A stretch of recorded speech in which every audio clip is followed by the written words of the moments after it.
बिस्मिल्लाहिर्रहमानिर्रहीम। हज़रत अब्दुल्ला रदी अल्लाह ताला अन्हु जिस तरह करीम आका सल्लल्लाहु अलैहि वसल्लम आपसे बेपनाह मोहब्बत फरमाते थे और तमाम सहाबा कराम इसको देखा करते थे, तो इसी तरह मौला कायनात भी आपसे बड़ी मोहब्बत करते हैं। एक तरफ तो जाहिर बात है आप भतीजे भी हैं, लेकिन दूसरी तरफ ये मामला भी है कि करीम आका सल्लल्लाहु अलैहि वसल्लम का दस्त शफ़क़त भी उनके सर मुबारक पर है, तो लिहाजा जो है आप बड़ी मोहब्बत करते थे। और इसी मोहब्बत का ये अंदाज़ हुआ कि जब आप बड़े हुए तो हज़रत सैयदना मौला कायनात हज़रत अलीउल मुर्तज़ा शेर खुदा रज़ी अल्लाह ताला अन्हु ने अपनी शहज़ादी हज़रत सैयदा ज़ैनब का निकाह जो है हज़रत अब्दुल्ला से कर दिया था। लिहाजा अब आपने तो अपनी मोहब्बत का इजहार कर दिया, अब मामला था कि हज़रत अब्दुल्ला आपसे कितनी मोहब्बत करते हैं। कुर्बान जाएं हज़रत अब्दुल्ला की ज़ात मुबारका पर, जिस तरह कुछ देर पहले जिक्र हुआ कि आका अलैहिस्सलातु वस्सलाम ने फरमाया कि सूरतन और सीरतन। यहाँ ये बात है कि आप यहाँ देखें कि आपके अखलाक किस अंदाज के थे कि मौला कायनात से आप बेपनाह मोहब्बत करते थे।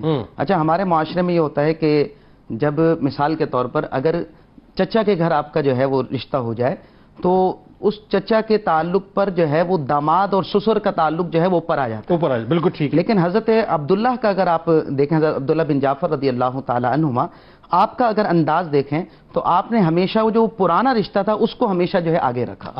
लिहाजा अगरचे ये रिश्ता अपनी जगह मौजूद था, चचा भतीजे का जो जी चचा भतीजा का रिश्ता, और आपने इस अंदाज के अंदर रखा कि जब मौला कायनात सैयदना अलीउल मुर्तज़ा शेर खुदा रज़ी अल्लाह ताला अन्हु के ज़माने मुबारका के अंदर जो जंगें हुई, उन जंगों के अंदर हज़रत अब्दुल्ला बिन जाफर जो है हज़रत अली की तरफ से जो है आप मुकम्मल खड़े हुए। और आप ये देखें कि देखें सबसे बढ़कर एक ये होता है, एक है ना आप मोहब्बत का इजहार करते हुए किसी के लिए तारीफ़ी कलिमात कर देंगे या उसको आप माल पेश कर देंगे, और तीसरा अपनी जान पेश कर देंगे। बिल्कुल ठीक है, जान से बढ़कर तो कुछ नहीं है। बिल्कुल ठीक। तो हज़रत अलीउल मुर्तज़ा शेर खुदा रज़ी अल्लाह ताला अन्हु के ज़माने के अंदर जंग के अंदर शिरकत करना गोया कि आप तो अपने जान का नजराना पेश करने के लिए तैयार हो चुके थे। और दूसरी तरफ ये रिश्ता तो हो गया दामाद का और ससुर का।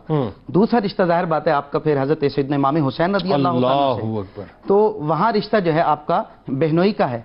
और दूसरी तरफ लफ्ज़ साला इस्तेमाल किया जाता है, मैं समझता हूँ कि बिरादर निस्बती जो है ज़्यादा बेहतर लफ्ज़ है, और उसी को ही मैं आपकी विसादत से करूँगा कि इसी लफ्ज़ को इस्तेमाल करना चाहिए। वहाँ पर लफ्ज़ हम जुल्फ, वहाँ भी जो लफ्ज़ इस्तेमाल किया जाता है, यानी उर्दू के अंदर कुछ अल्फाज ऐसे हैं जो बड़े अच्छे हैं, उन्हीं को इस्तेमाल किया जाता है ज़्यादा मुहज़्ज़ब। बिल्कुल ठीक है। तो आपका जो ताल्लुक था वहाँ भी अगर आप देखें कि हज़रत सैयदना इमाम हुसैन रज़ी अल्लाह ताला अन्हु से आपकी मोहब्बत का आलम यह है, अंदाज़ ये है कि जब करबला का वाक़या पेश आता है तो आप अपने दो शहजादों को जो है करबला के अंदर भेजते हैं, और वो दो शहजादे बाकायदा सिर्फ करबला में जाते नहीं हैं बल्कि करबला के अंदर आप जो है जाम शहादत भी नोश कर लेते हैं। तो लिहाजा हज़रत औन और मोहम्मद, जी बिल्कुल, हज़रत औन है और एक हज़रत मोहम्मद है, ये दो शहजादे हैं। तो इससे बढ़कर इमाम हुसैन से मोहब्बत की और क्या मिसाल हो सकती है कि एक होते वालिद के लिए अपनी जान का नजराना पेश करने के लिए तैयार हैं, और हज़रत इमाम हुसैन के लिए वहाँ आलम यह है कि अपने दोनों शहजादों की जान के नजराना पेश करने के तैयार है।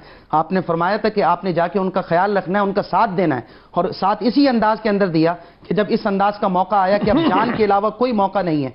और बाकायदा हज़रत इमाम हुसैन का अगर वो खुतबा बंदे देखें सुने तो उसमें वाज़े तौर पर आपने रात में फरमा दिया था 9 मुहर्रम को कि जो जाना चाहता है वो चला जाए, मेरी किसी तरफ से जो है कोई नाराजगी नहीं होगी। लेकिन बाकायदा 10 मुहर्रम को वो मौजूद भी होते हैं, सिर्फ मौजूद नहीं होती बल्कि जाम शहादत भी नोश